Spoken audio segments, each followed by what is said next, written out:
താലി. രചനാവതരണം നന്ദു അച്ചുകൃഷ്ണ. സീറ്റിലേക്ക് ചാരി പുറത്തേക്ക് കണ്ണും നട്ടിരിക്കുകയാണവൾ. ആ ഇരുത്തം കണ്ടാലേ അറിയാം ശരീരം മാത്രമേ ഇവിടെയുള്ളെന്ന്. പാവമാണ്. ശ്രീ അവളിൽ നിന്നും നോട്ടം മാറ്റി വണ്ടി കുറച്ചുകൂടെ സ്പീഡിൽ ഓടിച്ചു. നിശ്ചയം പങ്കെടുത്തു എടുത്തില്ലെന്ന മട്ടിൽ അവിടെയൊന്ന് മുഖം കാണിച്ച് കുഞ്ഞിനെ അമ്മയെ ഏൽപ്പിച്ചപ്പോഴേ ഇറങ്ങിയതാണ്. ധൃതിയിൽ ഇറങ്ങിയതുകൊണ്ട് എല്ലാവരോടും ഒന്നും ശരിക്കും മിണ്ടാൻ പോലും സാധിച്ചില്ല. അമ്മയോടും അച്ഛനോടും മാത്രം കാര്യം പറഞ്ഞു. അവർക്കും തന്റെ അഭിപ്രായമായിരുന്നു. തന്റെ ധൃതി കണ്ടാവാം നിവി ഓടി വന്ന് പിടിച്ചു നിർത്തി. ആ നേരമൊന്നും വ്യക്തമായി പറയാൻ പറ്റുന്ന സിറ്റുവേഷൻ അല്ലെന്ന് അവനും തോന്നിയത് കൊണ്ടാണെന്ന് തോന്നുന്നു. പോയിട്ട് വാ എന്ന് മാത്രം പറഞ്ഞ് തോളിൽ തട്ടിവിട്ടത്. സത്യം പറഞ്ഞാൽ അവനെപ്പോലൊരു സൗഹൃദം അനുഗ്രഹത്തെക്കാൾ ഉപരി ആശ്വാസമാണ്. തന്നെ ഒരുപക്ഷെ തന്നെക്കാളും നന്നായി അറിയാവുന്നത് അവനാകുമെന്ന് തോന്നിയിട്ടുണ്ട് പലപ്പോഴും. നിവിയെ ആലോചിച്ച് വണ്ടിയിൽ കയറിയത് കൊണ്ടാകും ദേവ സീറ്റ് ബെൽറ്റ് ഇട്ട് വലിക്കുന്നത് താൻ ശ്രദ്ധിക്കാതെ പോയത്. കുറച്ചു കഴിഞ്ഞ് സൈഡിലെ എന്തോ ശബ്ദത്തിൽ നോക്കുമ്പോഴാണ് ഈ പിടിവലി കാണുന്നത്. വണ്ടി സൈഡിലേക്ക് ഒതുക്കി തന്റെ സീറ്റ് ബെൽറ്റ് അഴിച്ച് അവളുടെ സൈഡിലേക്ക് ചാഞ്ഞതും പേടിയോടെ തന്നിലേക്ക് തുറച്ചു വരുന്ന മിഴികളെ കണ്ടില്ലെന്ന് നടിച്ചവൻ ബെൽറ്റ് ഇട്ട് കൊടുത്തു. വളരെ എളുപ്പത്തിൽ അത് ലോക്കാവുന്ന കണ്ടപ്പോൾ ആ കണ്ണുകൾ പിന്നെയും പുറത്തേക്ക് വന്നു തോന്നി. വഴക്ക് പറയുമോന്നവൾ പേടിച്ചിരുന്ന ഭാവങ്ങൾ വിളിച്ചു പറഞ്ഞു. പാവം തോന്നി. എന്നോ ഉള്ളിൽ കയറിക്കൂടിയ പേടിയല്ലേ, മറക്കാൻ സമയമെടുക്കും. അപ്പുവിനെ കാണാൻ സമ്മതം അപ്പോൾ പറഞ്ഞെങ്കിലും ഇപ്പോ അത് ആലോചിക്കുമ്പോൾ ചങ്കിലൊരു പിടപ്പാണ്. അറിയാം ഒക്കെ കഴിഞ്ഞുപോയതാണെന്ന്. എന്നാലും ഇപ്പോൾ രണ്ടുപേരും മുഖാമുഖം കാണാൻ പോകുന്നു എന്നുള്ള ഓർമ്മയിൽ പോലും ഒരു വെപ്രാളം, അല്ല വേദന. അത് അങ്ങനെയല്ലേ വരൂ. താൻ ഒരു സാധാരണ മനുഷ്യനാ. അതുകൊണ്ട് തന്നെ അവർക്കുണ്ടാവുന്ന എല്ലാ വികാരങ്ങളും തനിക്കുണ്ട്. ഈ പറയുന്ന ഇഷ്ടമാണെങ്കിലും കുശുമ്പാണെങ്കിലും വിവേകം കൊണ്ടെടുക്കുന്ന പല തീരുമാനങ്ങളെയും തന്റെ വികാരം പിന്നീട് ചോദ്യം ചെയ്തിട്ടുണ്ട്. അതിൽ നിന്ന് ഏറ്റവും മുകളിലാണ് ദേവ. മോളുടെ അമ്മയായിട്ടാണ് അവൾ ജീവിതത്തിലേക്ക് വന്നതെങ്കിലും ആ കൈകൾ താൻ ചേർത്ത് പിടിച്ചത് ഹൃദയം കൊണ്ട് തന്നെയായിരുന്നു. ഇന്നപ്പോൾ അതിന്റെ ആഴവും പരപ്പുമൊക്കെ വല്ലാതെ കൂടുതലാണ്. അതുകൊണ്ട് തന്നെ ആര്യനൊപ്പം അവളെ കാണുക എന്ന് വെച്ചാൽ അത് തനിക്ക് സഹിക്കാൻ പറ്റുന്ന കാര്യമല്ല. പക്ഷെ ഇന്ന് ഈ കൂടിക്കാഴ്ച അനിവാര്യമാണ്. തനിക്കല്ല, ദേവയ്ക്ക്. ഭൂതകാലത്തിൽ ഉപേക്ഷിക്കാൻ സാധിക്കാത്ത എന്തോ ചില ഭാണ്ഡങ്ങൾ ഇന്നും അവളിൽ ബാക്കിയാണ്. ഇന്നത്തെ കൂട്ടിമുട്ടലിൽ അതൊക്കെ ഉപേക്ഷിക്കാൻ സാധിച്ചാൽ അവൾക്കൊരു പക്ഷേ ഇപ്പോഴുള്ള ജീവിതത്തിൽ കുറച്ചുകൂടി ഇഴകിച്ചേരാൻ സാധിച്ചേക്കും. ആ ഓർമ്മയിൽ പോലും ശ്രീയിൽ പുഞ്ചിരി വിരിയിച്ചു. ഇന്നിപ്പോൾ തന്റെ മനസ്സിൽ അവളോടുള്ളത് സ്നേഹമാണ്. ആ സ്നേഹം ഏറെക്കാലമൊന്നും കണ്ടില്ലെന്ന് നടിക്കാൻ അവൾക്ക് സാധിക്കില്ല. പക്ഷെ അങ്ങനെ അവൾ ഇന്നിലേക്ക് വരണമെന്നുണ്ടെങ്കിൽ ആ മനസ്സിൽ താൻ ഉണ്ടാവണം. അതിനാദ്യം വേണ്ടത് ആ ചിന്തകളിൽ കുമിഞ്ഞുകൂടി കിടക്കുന്ന മാലിന്യങ്ങൾ ഒഴിഞ്ഞു പോവുക എന്നാണ്. ദൈവം ഒരുപക്ഷെ സഹായിച്ചാൽ ഇന്നത്തോടെ പലതിനും തീരുമാനമാകുന്നു മനസ്സു പറയുന്നു.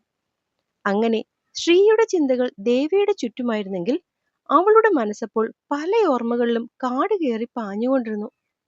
ദേവാ, ദേവാ, ഏ ഇത് കുടിക്ക്. മുന്നിലേക്ക് നീട്ടിയ നാരങ്ങ വെള്ളം കണ്ടവൾ ചുറ്റുമൊന്ന് നോക്കി. ആ നോട്ടത്തിൽ നിന്ന് തന്നെ അറിയാം താൻ ഇവിടെ നിർത്തിയതോ പുറത്തേക്ക് പോയതോ ഒന്നും അവൾ അറിഞ്ഞിട്ടില്ലെന്ന്. രാവിലെ നിർബന്ധിച്ച് കഴിച്ചൊരു ഇഡലി ഒഴിച്ചാൽ അവൾ ഈ നേരം വരെ ജലപാനം പോലും തൊട്ടിട്ടില്ല. മനസ്സത് ആഗ്രഹിച്ചിരുന്നുവെന്നോ അറിയില്ല. ഒന്നും മിണ്ടാതെ വാങ്ങിയത് കുടിച്ചു. തണുപ്പ് പോകും വഴികളിൽ ഒരാശ്വാസം തോന്നി. ഇനി 1.5 മണിക്കൂർ കൂടെ യാത്രയുണ്ട് ദേവാ, വേണമെങ്കിൽ ഒന്ന് മയങ്ങിക്കോ. പറഞ്ഞ വാക്കുകൾ പൊള്ളയാണെന്നറിഞ്ഞിട്ടും ശ്രീക്കപ്പോ അങ്ങനെ പറയാനാണ് തോന്നിയത്. മിത്തു കണ്ണടച്ച് പുറകിലേക്ക് കിടന്നു. ഒരിക്കൽ കൂടി ഓർമ്മകളിലേക്കുള്ള തിരിച്ചുപോക്കെന്ന പോലെ. അച്ഛനെയും അമ്മയൊന്നും വിട്ടുപോകാൻ ഇഷ്ടമില്ലാഞ്ഞിട്ടും ജാതകത്തിന്റെ പേരിലും അപ്പുവേട്ടനോടുള്ള ഇഷ്ടക്കൂടുതലിന്റെ പേരിലുമായിരുന്നു അന്ന് കല്യാണം. ശ്രീയേണ്ണ അന്ന് തന്നെയും അപ്പേട്ടനെയും വീട്ടിലാക്കിയിട്ട് പോകുമ്പോൾ പ്രിയപ്പെട്ടതൊക്കെ പിന്നിൽ എവിടെയോ ഉപേക്ഷിച്ചു പോകുന്ന പോലെ തോന്നി. ഏറെ പരിചയമുള്ള വീട്ടിൽ അപ്പേട്ടനൊപ്പം 7 തിരിയിട്ട വിളക്കുമായി കയറുമ്പോൾ ഉള്ളിൽ ഉരുവായ പേടി ഓർക്കുമ്പോൾ ഇന്നും ഒരു പക്ഷെ താൻ വിയർക്കും. ഏതൊരു പെണ്ണും എന്നെങ്കിലും ഒരിക്കൽ കടന്നു പോകേണ്ട സാഹചര്യം. അന്ന് പക്ഷെ തന്റെ ഓരോ പിഴപ്പിലും ഭാവമാറ്റത്തിലും അപ്പേട്ടന്റെ സാമീപ്യം തനിക്ക് നൽകിയ ധൈര്യം ചെറുതൊന്നുമായിരുന്നില്ല. ആൾക്കാർ ചുറ്റും കൂടി നിന്നപ്പോൾ വൈകുന്നേരം റിസപ്ഷൻ ഒരുക്കാൻ ബ്യൂട്ടീഷ്യൻ വന്നെന്ന് പറഞ്ഞ് കള്ളം പറയിപ്പിച്ച് മോളിലെത്തിച്ചിട്ട് പിന്നെ വൈകുന്നേരം വരെ തന്നെ അവിടെ നിന്ന് പുറത്തേക്ക് വിട്ടില്ല ആള്. അപ്പേട്ടനൊപ്പം ഒരു മുറിയിൽ പ്രണയവും പേടിയും ഒരുപോലെ പിടിമുറുക്കിയ നിമിഷങ്ങൾ. പക്ഷെ തന്നെ അറിഞ്ഞെന്ന പോലെ നെഞ്ചിലേക്കൊന്ന് ഒതുക്കി പിടിച്ചതല്ലാതെ അന്ന് വരെ കാണിച്ചുകൂട്ടിയ ഒരു കുരുത്തക്കേടും കാണിക്കാതിരുന്നത് തന്നെ തെല്ലൊന്നുമല്ല അത്ഭുതപ്പെടുത്തിയത്. അതെ, ഞാൻ നന്നായതൊന്നും അല്ല കേട്ടോ അമ്മൂട്ടാ. പക്ഷെ ഇപ്പൊ എന്റെ കുറുമ്പുകളൊന്നും നിനക്ക് ആസ്വദിക്കാൻ പറ്റില്ലെന്ന് എനിക്കറിയാം. അതുകൊണ്ട് ഇന്നൊരു ദിവസത്തേക്ക് മാത്രമുള്ള കൺസിഡറേഷൻ. പക്ഷെ നാളെ മുതൽ എന്റെ മോള് ഇതൊന്നും പ്രതീക്ഷിക്കരുത് കേട്ടോ. കർണപടത്തിൽ തട്ടിയ ആ മധുരമുള്ള വാക്കുകൾ നിമിഷം കൊണ്ടാണ് തന്റെ ഉള്ളിലെ കാമുകിയെ മറനീക്കി അവന് മുന്നിൽ എത്തിച്ചത്. അതുകൊണ്ടാകും നാണത്തോടൊപ്പം പ്രണയവും തന്നിൽ നിറഞ്ഞു തുളുമ്പിയപ്പോൾ മുഖം അമ്പിളി പോലെ പ്രകാശിച്ചത്.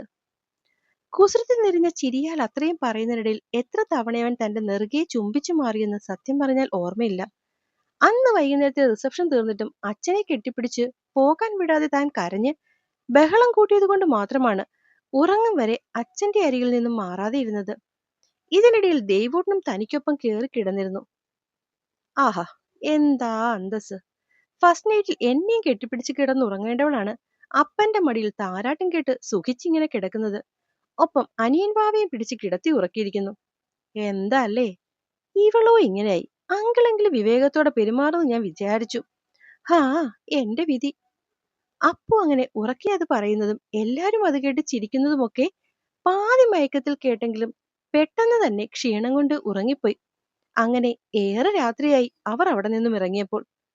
പൊതുവെ രാത്രിയിൽ അച്ഛൻ വണ്ടിയെടുക്കില്ല. കണ്ണിലേക്ക് അടിക്കുന്ന മഞ്ഞവെട്ടം ഡ്രൈവിങ്ങിന് പ്രശ്നമാകുന്നത് കൊണ്ടായിരുന്നു അത്. അതുകൊണ്ടാണ് അപ്പേട്ടൻ കൊണ്ടുവിടാമെന്ന് പറഞ്ഞത്. വേണ്ടെന്ന് അച്ഛൻ ആവുംവട്ടം പറഞ്ഞതാണ് പോലും. പക്ഷെ ഏട്ടൻ കേട്ടില്ല. അവസാനം അപ്പേന്റെ അച്ഛനും കൂടി നിർബന്ധിച്ചപ്പോ അവരൊപ്പം പോകാമെന്നായി. ഇവിടെ നിന്ന് വണ്ടി എടുക്കുമ്പോഴേ ആൾക്ക് ഫോൺ തുടരെ തുടരെ വരുന്നുണ്ടായിരുന്നു. കാറിലേക്ക് ഫോൺ കണക്ട് ചെയ്യാൻ നോക്കിയപ്പോൾ എന്തുകൊണ്ടോ പറ്റിയില്ല. ബ്ലൂടൂത്ത് വീട്ടിൽ മറന്നു വെച്ചതുകൊണ്ട് തന്നെ ഒരു കൈയാൽ അത് പിടിച്ചായിരുന്നു സംസാരമൊക്കെ. വണ്ടിയുടെ സ്പീഡും ഒരു കൈയിൽ വെച്ചുള്ള ഡ്രൈവിങ്ങും ഒക്കെ അച്ഛമ്മയെയും അമ്മയും അച്ഛനെയും ഒക്കെ ശരിക്കും പേടിപ്പിക്കുന്നുണ്ടായിരുന്നു. അതിന്റെ ഫലമെന്ന പോലെ അച്ഛമ്മ വഴക്ക് പറയുമ്പോഴും ആളത് മൈൻഡ് ചെയ്തില്ല. സ്പീഡ് വല്ലാതെ കൂടുന്നത് കണ്ട് അച്ഛൻ അത് കുറച്ച് പയ്യെ പോകൂ എന്ന് ഒരുപാട് തവണ പറഞ്ഞിട്ടും ഏട്ടൻ അതൊന്നും കാര്യമായി എടുത്തില്ല. അമേരിക്കയിൽ നിന്ന് വരുന്ന കോളാണെന്നും പറഞ്ഞ് അവരുടെ പേടിയെ നിസ്സാരമായി കണ്ട് പിന്നെയും സംസാരം തുടർന്നു. അങ്ങനെ ഹൈവേയിലേക്കുള്ള വഴി കേറി പോകുമ്പോഴാണ് മുന്നിലുള്ള വണ്ടികളെയെല്ലാം ഓവർടേക്ക് ചെയ്തൊരു ബൈക്ക് അവരുടെ കാറിന് നേരെ ചീറിയെടുത്ത് വന്നത്. ആ കാഴ്ച കണ്ട് അച്ഛൻ അലറി വിളിച്ചത് മാത്രമേ അച്ഛന്റെ ഓർമ്മയിലുള്ളൂ. ഡ്രൈവിംഗിലും അധികം ഫോണിൽ ശ്രദ്ധിച്ചുകൊണ്ടിരുന്ന അപ്പേന്റെ കയ്യിൽ നിന്നും വണ്ടി പാളി നേരെ ചെന്ന് കയറിയത് ഒരു ടാങ്കർ ലോറിയുടെ കീഴിൽ. 1000 തവണ വണ്ടി ശ്രദ്ധിക്ക് ഓടിക്കുന്ന അച്ഛൻ പറഞ്ഞിട്ടും അത് കേൾക്കാതിരുന്നതിന്റെ ആ അനുസരണക്കേടിന്റെ വില പക്ഷെ വളരെ വലുതായിരുന്നു. സംഭവ സ്ഥലത്ത് വെച്ച് തന്നെ അച്ഛമ്മ പോയി. ഹോസ്പിറ്റലിൽ പോകും വഴി അമ്മയും. ബാക്കിയുണ്ടായിരുന്നത് അച്ഛനും അപ്പേട്ടനും. അച്ഛനെ ഒരുപാട് പരിക്കുകളുടെ സർജറിക്ക് കയറ്റുമ്പോൾ ജീവൻ നിഴലാക്കി അപ്പേട്ടൻ അപ്പോഴും കോമയിലേക്ക് പോയിരുന്നു. ആശുപത്രിയുടെ വരാന്തയിൽ ഓപ്പറേഷൻ തിയേറ്ററിലേക്ക് കണ്ണു നട്ടിരിക്കുമ്പോൾ ഉള്ളിൽ എന്തായിരുന്നുവെന്ന് ഇന്നും ഓർത്തെടുക്കാൻ സാധിക്കുന്നില്ല. കണ്ണിലേക്കടിക്കും സൂര്യപ്രകാശം മറയ്ക്കാനായി മുഖത്തേക്ക് കൈവച്ച് ഇരുളിലേക്കുള്ളൊരു എത്തിനോട്ടം പോലെ അവൾ പതിയെ കണ്ണടച്ചു. അച്ഛൻ ഇന്ന് 3ാമത്തെ സർജറിയാണ് നടക്കുന്നത്. ഇതിന് തൊട്ടു മുകളിലുള്ള നിലയിലാണ് അപ്പേട്ടൻ. 5 ദിവസം കഴിഞ്ഞിട്ടും ഇപ്പോഴും കോമയിൽ തന്നെ. 2 ദിവസം മുന്നേ ആയിരുന്നു അവരുടെ അടക്കം. അവസാനമായി അമ്മയും അച്ഛമ്മയും ഒരു നോക്ക് കാണാൻ പോലും അച്ഛന് കഴിഞ്ഞില്ല. ഈ ലോകത്താന്റെ അച്ഛൻ ഏറ്റവും കൂടുതൽ സ്നേഹിച്ച 2 പേർ. ഉള്ളിലെ തേങ്ങൽ പുറത്തേക്ക് വരാതിരിക്കാനായി ഷോള് വെച്ചവൾ വായ്പൊത്തി. അവരിന്ന് തനിക്കൊപ്പമില്ലെന്നറിയാതെ പടവെട്ടി ഒരു ചുവരിനപ്പുറം അച്ഛൻ. അവളുടെ കണ്ണുകൾ നിറഞ്ഞൊഴുകി. തെക്കേ തൊടിയിൽ അടുത്താണ് രണ്ടുപേരെയും ദഹിപ്പിച്ചത്. ദേവൂട്ടനൊപ്പം നിന്നു എന്നൊഴിച്ചാൽ ശരിക്കും താൻ തന്നെയാണ് രണ്ടുപേരുടെയും ചിതയ്ക്ക് തീ കൊളുത്തിയത്. ഒരുമിച്ചെത്തിയ 2 നഷ്ടങ്ങളെയും അംഗീകരിക്കാൻ ആ കുഞ്ഞു ഹൃദയം മടിച്ചതുകൊണ്ടാകും മോൻ ഇപ്പോഴും സത്യത്തെ അംഗീകരിച്ചിട്ടില്ല. പ്രതിമ കണക്കെ ആരോടും മിണ്ടാതെ അച്ഛന്റെ മുറിയിൽ ആ കട്ടിലിൽ അമ്മയുടെ സാരിയിൽ സ്വയം പൊതിഞ്ഞ് അവളുടെ കണ്ണുകൾ പിന്നെയും നിറഞ്ഞു. ആംബുലൻസിൽ നിന്നവരെ സിറ്റൗട്ടിലേക്ക് കൊണ്ടുവച്ചപ്പോൾ ഭ്രാന്തമായി കരഞ്ഞതല്ലാതെ ഇന്നീ നിമിഷം വരെ കുഞ്ഞു മിണ്ടിയിട്ടില്ല. ഒരുതരം നിസ്സംഗഭാവം. എല്ലാം കൊണ്ടും താൻ ഇന്ന് ഒറ്റപ്പെട്ടിരിക്കുന്നു. ഇന്നലെ വരെ എല്ലാവർക്കും രാജകുമാരിയായിരുന്ന താൻ എങ്ങനെയാണ് ഇത്രയും പെട്ടെന്ന് ജാതകദോഷക്കാരിയായതെന്ന് എത്ര ആലോചിച്ചിട്ടും മനസ്സിലായില്ല. വലതുകാൽ എടുത്തു വെച്ചതുപോലും ഭർത്താവിന്റെ പ്രാണനെടുക്കാൻ വേണ്ടി മാത്രമാണെന്ന് കേട്ടപ്പോൾ തകർന്നുപോയി. എന്നാൽ അവരൊക്കെ സൗകര്യം പോലെ തന്റെ നഷ്ടങ്ങളെ മറന്നു. ചിതയിൽ ഇതുവരെ പൂർണ്ണമായും എരിഞ്ഞു തീരാതെ തന്റെ അമ്മയും അച്ഛമ്മയും മറന്നു. ഇനി ജീവിതം മുന്നിലേക്കുണ്ടോന്നറിയാതെ ഒരു കൂട്ടം ഡോക്ടർമാരുടെ കോർത്തും തുന്നിയും ബാക്കിയായ തന്റെ അച്ഛനെ മറന്നു. ആകെ ഓർമ്മയുള്ളത് ഭർത്താവിന്റെ അടുത്തേക്ക് വന്ന ജാതകദോഷക്കാരി എന്നുള്ള പേര് മാത്രം. അവൾക്ക് തന്നോട് തന്നെ വല്ലാത്തൊരു പുച്ഛം തോന്നി. താങ്ങാനായി ആരൊക്കെയോ ചുറ്റുമുണ്ടെങ്കിലും ഒരു തോളിലേക്കും ഒരു വിരൽത്തുമ്പിലേക്കും കൈകോർത്തു പിടിക്കാൻ സാധിക്കാതെ താൻ ഇന്നവിടെ ഒറ്റയ്ക്ക്. മനസ്സിനുള്ളിൽ നുരപൊന്തി മറിയുന്ന വിഷമങ്ങളെ അതിജീവിക്കാൻ കഴിയുന്നില്ല. ആരുമില്ലാതെ എവിടെയെങ്കിലും പോയി ഒന്ന് ആർത്തു കരയാൻ തനിക്ക് കഴിഞ്ഞിരുന്നെങ്കിലെന്ന് അവൾ അതിയായി ആഗ്രഹിച്ചുപോയി. പക്ഷെ കണ്ണുനീരൊക്കെ എപ്പോഴോ വറ്റിപ്പോയിരിക്കുന്നു. ഒറ്റയ്ക്കായവളുടെ ഉള്ളിലെ ചൂടൊഴിച്ചാൽ ഇപ്പൊ ചുറ്റിലും തണുപ്പ് മാത്രമാണ്. മൂടൽമഞ്ഞിന്റെ അവ്യക്തതയും. തോളിലേക്ക് പതിഞ്ഞ സ്പർശത്തിൽ കണ്ണു തുറന്നു നോക്കി. ചെറിയച്ചനാണ്. പാവം. തന്നെപ്പോലെ തന്നെ അകത്ത് കിടക്കുന്ന മനുഷ്യനാണ് ആളുടെയും അച്ചുതണ്ട്. മോളെ, ഇങ്ങനെ ഇരുന്നാ മതിയോ? എന്തെങ്കിലും കഴിക്കാം. വേണ്ടെന്ന് തലയാട്ടി. അത് പറ്റില്ല, 2 ദിവസമായില്ലേ ഈ ഇരിപ്പ്. വാ, എഴുന്നേൽക്കൂ. വേണ്ട ചെറിയച്ച. മോളെ. ദേവോട്ടൻ എന്തേ ചെറിയച്ച? ആ സംസാരം നീട്ടിക്കൊണ്ടു പോകാൻ താല്പര്യമില്ലാത്ത പോലെ അവളുടെ ചോദ്യമെത്തി. സവിതയ്ക്കൊപ്പം ഉണ്ട്. മോൻ എന്തെങ്കിലും സംസാരിച്ചോ? അദ്ദേഹത്തിന്റെ കണ്ണുകൾ നിറഞ്ഞു. പിന്നെയും ഒരാഴ്ച. അച്ഛൻ ഇന്ന് കണ്ണു തുറന്നു. ഒരു വാക്കുപോലും സംസാരിക്കാതെ ഒഴുകിയിറങ്ങിയ കണ്ണുനീരിൽ നിന്നും മനസ്സിലായി ആളെല്ലാം അറിഞ്ഞെന്ന്. ഒന്നും പറയാതെ ആ കൈയിലേക്ക് മുഖം വെച്ച് കിടന്നു. അവസാനം നഴ്സിന് തന്നെ ഇറക്കി വിടേണ്ടി വന്നു. ഇതേ നേരമാണ് ഡോക്ടർ വന്നത്. അച്ഛന്റെ ജീവന് കുഴപ്പമൊന്നുമില്ല, പക്ഷെ പാർഷ്യലി പാരലൈസ്ഡ് ആയിപ്പോയി ബോഡി. ചുറ്റും നിന്നവരെല്ലാം അത് കേട്ട് സങ്കടപ്പെട്ടപ്പോൾ തനിക്ക് പക്ഷേ സന്തോഷമാണ് തോന്നിയത്. ആ ജീവന് ആപത്തൊന്നുമില്ല. കൃത്യമായി ചികിത്സ നൽകിയാൽ, പ്രത്യേകിച്ചും ആയുർവേദം ശ്രമിച്ചാൽ വർഷങ്ങൾ എടുത്താൽ പോലും അച്ഛനൊരു മടങ്ങിവരവ് ഡോക്ടർ പറയുന്നുണ്ട്. ഇതിൽ കൂടുതൽ തനിക്കൊന്നും വേണ്ട. അച്ഛനൊപ്പം ഉണ്ടായാൽ മതിയല്ല. ദിവസങ്ങൾക്ക് ശേഷം ഒരു പുഞ്ചിരി. അപ്പേണ്ണ ഇപ്പോഴും മാറ്റമൊന്നുമില്ല. ഇടയ്ക്ക് ചെറിയച്ഛനെ ഇവിടെ നിർത്തി മുകളിലേക്ക് കയറിപ്പോയെങ്കിലും ആരും തന്നെയൊന്ന് നോക്കുന്നു പോലുമില്ലെന്ന് കണ്ട് കുറെ നേരം ആ വാതിലിൽ ചാരി മാറി നിന്നു. പിന്നെ ഡോക്ടർ തിരക്കുന്നു താഴേന്ന് വിളിച്ചപ്പോൾ ഇറങ്ങി പോരേണ്ടി വന്നു. അപ്പേണ്ട അമ്മയോട് സംസാരിക്കാൻ ശ്രമിച്ചപ്പോഴൊക്കെ അവര് മുഖം തരാതെ ദേഷ്യത്തിൽ മാറി നടന്നപ്പോൾ മകന്റെ ഇപ്പോഴത്തെ അവസ്ഥയിലുള്ള സങ്കടമാണെന്നേ ഓർത്തുള്ളൂ. താനും ആ സമയം വല്ലാത്തൊരവസ്ഥയിലായിരുന്നതുകൊണ്ട് കൂടുതൽ ചിക്കി ചെയ്യാൻ നിന്നില്ല. പക്ഷെ സങ്കടത്തിലും ഉപരി അവർക്കെല്ലാം തന്നോട് ദേഷ്യമാണെന്ന് മനസ്സിലായത് മുന്നോട്ടുള്ള ചികിത്സയ്ക്കായി അപ്പേടനെ അമേരിക്കയിലേക്ക് കൊണ്ടുപോകാൻ പോകുന്ന കാര്യം താൻ മാത്രം അറിയാതിരുന്നപ്പോഴാണ്. അറിഞ്ഞപ്പോൾ ഓടിച്ചെന്നു ഒന്ന് കാണാൻ. പക്ഷെ ആരും സമ്മതിച്ചില്ല. ജാതകദോഷക്കാരി മകനെ കാണേണ്ടെന്ന്. കേട്ടപ്പോൾ ഞെട്ടിപ്പോയി. കാല് പിടിക്കും പോലെ ആ അച്ഛന്റെ അമ്മയുടെ മുന്നിൽ കരഞ്ഞൊന്ന് കാണാൻ വേണ്ടി അപേക്ഷിച്ചപ്പോൾ അവര് തനിക്ക് മുൻപിൽ കൈകൂപ്പി തന്നോട് യാചിച്ചു. അവർക്ക് ഒറ്റ മകനേയുള്ളൂ. ആ മകന്റെ ജീവിതത്തിൽ നിന്നും താൻ ഒഴിഞ്ഞു കൊടുക്കാൻ. അറിയാതെ പോലും തന്റെ ദിഷ്ടി പതിഞ്ഞാൽ അപ്പേന്റെ ജീവിതത്തിന് ആപത്താണെന്ന് ഏതോ ജ്യോത്സ്യം പറഞ്ഞത്രേ. ഒറ്റ വാക്കിൽ പറഞ്ഞാൽ അപ്പേട്ടന് ദോഷമാണ് പോലും താൻ. ആ ബഹളത്തിനിടയിലും കാതിൽ ഈയമുരം ഒഴുക്കും പോലെ ആ വാക്കുകൾ പാഞ്ഞെത്തി. താൻ ഒഴിഞ്ഞു പോകാൻ ശാപമാണെന്ന്. അവൾ ഇരു ചെവികളും പൊത്തി നിലത്തേക്കിരുന്നു. ആ നേരത്ത് ദൈവം കൊണ്ടെത്തിച്ചതുപോലെയാണ് സതിയമ്മ അവിടേക്ക് വന്നത്. ചുറ്റും കൂടിന്ന് തന്നെ കൊത്തിപ്പറിക്കാൻ വ്യഗ്രത പൂണ്ടവരെയൊക്കെ അമ്മ ഒറ്റയ്ക്ക് നേരിട്ടു. ശാപങ്ങൾ ഒന്നിനു പുറകെ ഒന്നായി അപ്പേന്റെ അമ്മയിൽ നാവിൽ നിന്നും വീഴുമ്പോഴൊക്കെ ഒരിക്കൽ തന്നെ സ്നേഹിച്ചവർ ഇവരാണോ നിങ്ങളാണെന്ന് ചോദിച്ച് അമ്മ അവരോടെല്ലാം ദേഷ്യപ്പെടുകയും തർക്കിക്കുകയും ചെയ്തു. അവസാനം സംസാരം വഴിവിട്ടു പോയ ഏതോ ഒരു സാഹചര്യത്തിൽ എന്നെ തല്ലാനായി വന്ന അപ്പേന്റെ വല്യമ്മയെ അമ്മ പിന്നിലേക്ക് പിടിച്ചു തള്ളി. പിന്നെയും അവർ തന്നിലേക്ക് വരുന്ന കണ്ടപ്പോഴാണെന്ന് തോന്നുന്നു അമ്മു അവരുടെ നേരെ കൈ ഉയർത്തിയതും തല്ലിയതും ആകെ പ്രശ്നമാകുന്നതും.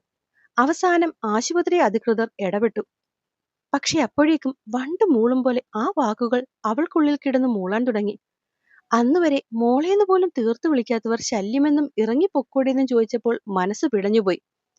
സമനില കൈവിട്ടു പോകുമെന്ന് തോന്നിയ നിമിഷത്തിലെപ്പോഴോ ശരീരം തളർന്ന് ഭൂമിയിലേക്ക് വീണു.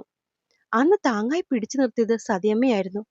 തന്റെ നേരെ ശപിച്ചും ആക്രോശിച്ചും നിന്നവരിൽ നിന്നൊക്കെ പൊതിഞ്ഞു പിടിച്ചു. അങ്ങനെ മായമ്മയെ വീണ്ടും കണ്ടു, സതിയമ്മയുടെ രൂപത്തിൽ. അന്ന് തന്നെ പൊതിഞ്ഞു പിടിച്ചതാണ്. അവിടുന്ന് താൻ നടന്ന ഓരോ വീഥികളിലും വെളിച്ചമായി അമ്മയുണ്ടായിരുന്നു ഒപ്പം, താങ്ങായും തണലായും ധൈര്യമായും ഒക്കെ.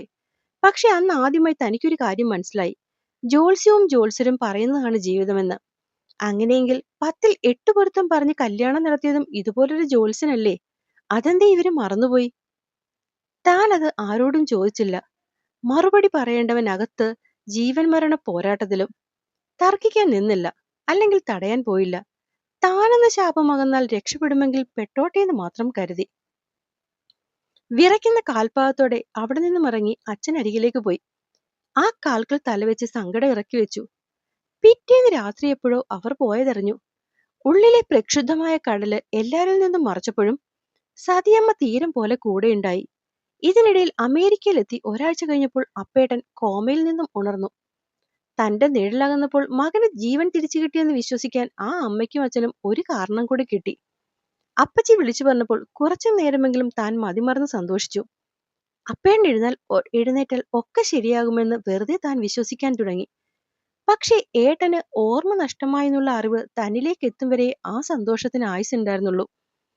ജീവിതത്തിലെ ഏതൊക്കെയോ കുറച്ച് വർഷങ്ങൾ ആള് മറന്നുപോയിരിക്കുന്നു. പക്ഷെ പോകെ പോകെ ശരിയാകുമെന്ന് ഡോക്ടർ പറഞ്ഞെങ്കിലും അതൊരിക്കലും ശരിയാകരുതെന്നുള്ള ഒരമ്മയുടെ പ്രാർത്ഥനയിൽ ദൈവം അപ്പോൾ എന്നെ കണ്ടില്ലെന്ന് നടിച്ചു. പിന്നെയും സങ്കടം പേറിയ നാളുകൾ, ഉത്തരമില്ലാത്ത 1000 ചോദ്യങ്ങൾ. ശ്രദ്ധ മുഴുവനും അച്ഛന്റെയും ദേവൂട്ടന്റെയും മുകളിലാക്കിയെങ്കിലും രാത്രികൾ തന്നെ എന്നും ചതിച്ചു.